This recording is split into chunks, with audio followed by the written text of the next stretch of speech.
You're watching Maryland Politics here on TV Free Baltimore. Welcome to Maryland Politics. I'm your host, Beth Lawson. The right of individuals to keep and bear arms is under assault at state and federal levels. This inalienable right remains at the heart of ongoing debates on public safety. It predates our Constitution and is enshrined by the Second Amendment. Yet, year after year, this right is challenged in court and in legislative sessions. Today, we have Barry Donadio, founder and president of Public Security, LLC, who has been on the front lines of Second Amendment advocacy. Barry, please tell us a little bit more about yourself and what motivated you to become a proponent of gun safety and the Second Amendment. Well, Beth, I was always a patriot as far as back as I could remember. I love America, always have, always will. And I first joined the military when I was age 17 and subsequently joined the United States Secret Service, and have been a gun advocate, gun safety advocate ever since. And I feel that I have a duty to act, to educate people about their gun rights and what they're able to do under the law and gun ownership. And I encourage all people, all American citizens, to legally own and practice their gun rights. Thank you. Can you tell us a little bit more about the types of guns that are being targeted by the legislators and the opponents of the Second Amendment, and what worries you the most about these restrictions?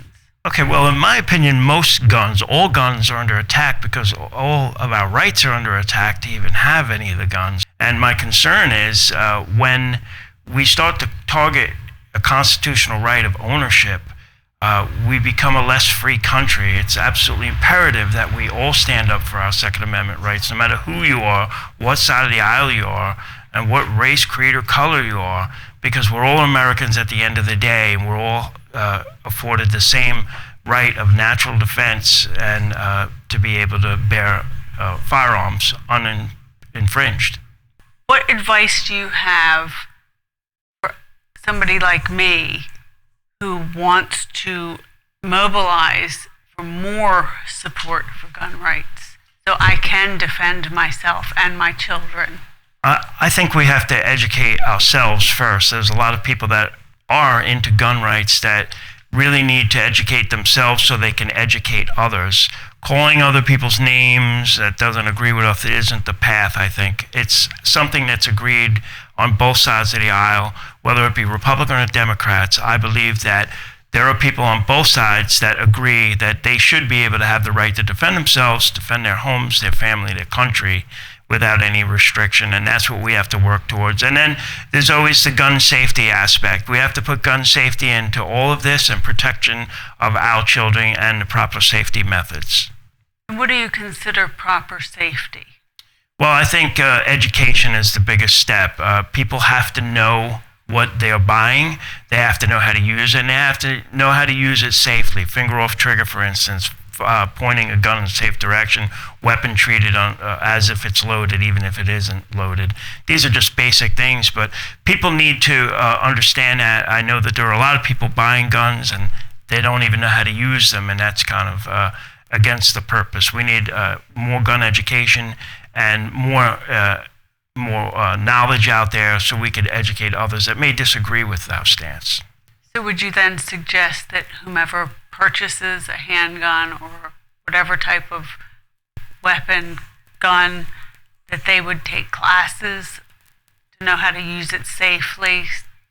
I would recommend that highly, but also I would recommend taking self-defense and learning from a tactical instructor, somebody who may be former law enforcement, former military, or there are some Olympians that actually teach marksmanship. Somebody that has a lot of training that can get you to be a proficient shooter so you can defend yourself when you need to. What do you do to stay involved in policy advocacy? Well, I keep myself abreast of all the laws that may or may not be passed, and I keep up with all the political issues on gun rights and any objections to any of the rights. I stay well educated and well informed so I can give some kind of an informed answer and opinion based on my training, knowledge, and experience that I've had throughout my life, whether it be through the military, law enforcement, Secret Service. And I always advocate for all Americans to practice their Second Amendment rights. There is no question whatsoever that all Americans should be able to have a firearm unrestricted and uninfringed, just as if the Constitution says so. Thank you. Agreed. And what specifically would you advise viewers on this issue? Well, I would advise them to legally buy a pistol, possess a pistol, practice their rights, engage in sporting events, self-defense education, training. If you're a very good shooter, you may want to consider putting that to good work in the military and the police, law enforcement, and be a great help to the United States of America. So I find it incredibly disturbing that this Second Amendment seems to be so politicized, and this side hates that side because they disagree, when it's clearly, at least to me, stated in our Constitution that we do have the right to bear arms. Right, Beth. We're all Americans. Hatred has to stop. It's going to stop right here with me. I don't hate anybody. I love all Americans. We have to start practicing that. Secondly, we have to convince the other side who is in disagreement with us that, listen, it's their right too. I want all Americans armed, okay? I want all Americans armed because I believe in America, and I believe that every American citizen should have the right to defend themselves and their family. And it's just quite that simple. Now, I don't know why people attack it. I think it's because of fear. I think if they fear something, they do a knee-jerk reaction, create a law that makes them sleep better at night, when in actuality, it's not doing anything to make us safer. What makes them safer, in my opinion, is if they arm themselves, train themselves to defend themselves, and then they will not have the fear that they have, and they will not need these laws to restrict people, themselves, and other people from being able to legally own a firearm, which is completely against our Constitution. It seems kind of silly to me, because they want to outlaw this gun, outlaw that gun, and so on and so forth. But the criminals still manage to get the illegal guns. It's the law-abiding citizens that are the ones who are shortchanged by this. Beth, you're so correct. A criminal doesn't follow the law. Us law-abiding citizens follow the law. Okay, right now, you and I, if we buy a pistol, we're restricted to buy a 10-shot magazine here in the state of Maryland. A criminal can go and buy a gun illegally and have as many bullets in his pistol as he wishes to assault you. But we don't want to break the law. We're law-abiding citizens. We're restricted to 10 shots. I do understand we could go out of state and buy other magazines and bring them here, but why would I have to do that? I'm a law-abiding citizen just like you, Beth. So, you know what? It's time to start changing these laws. It's time to start favoring the people that follow the law, not the people that are always breaking the law.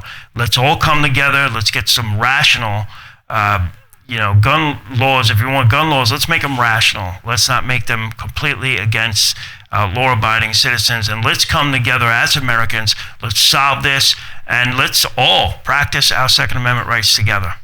Great information. Thank you so much. Where would somebody like me be able to find you so I can get the training that I need to operate a handgun safely? Oh, that's real easy, Beth. You can just contact my firm, Public Security LLC. It's www.publicsecurity.us, and we have all of our information up there.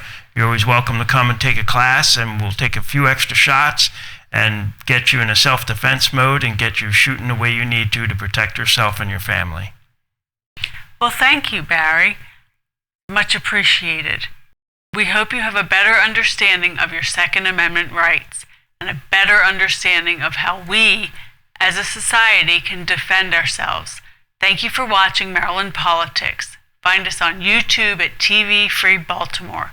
Please like and subscribe. I'm your host, Beth Lawson. Be well and tune in for our next show.